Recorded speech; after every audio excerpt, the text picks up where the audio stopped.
කුලියාපිටිය මල්පිටිගම ජයකොඩි වත්තේ පදිංචිව සිටි 45 සැවරදී චන්ද්‍රලතා කාන්තාව බිරිඳ සහ සැමියාගේ හිත් ආරවුලක් මත තම සැමියාගේ උදුළු පහරකින් නිවස පිටුපසදී ඇයට උදුළු පහරක් වැදී මිය යන ලදී.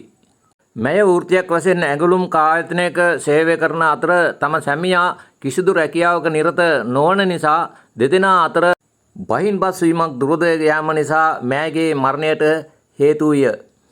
මෑගේ මරණය සම්බන්ධව පොලිසිය විසින් ඉදිරි පරීක්ෂණ කටයුතු සඳහා කරගෙන යන අතර මෑ ගැන තම අසල්වැසි ගම්වාසීන්ගේ ශෝකය විඳදරා ගැනීමෙන් ඔවුන් ඉතා සංවේදීව ඔවුන් නොහිතූ මොහොතක මෙවැනි ඉරණමකට මෑ ගොදුරු වේද යන්න ශෝකාකූල තත්ත්වයකට බිය වී ඇත.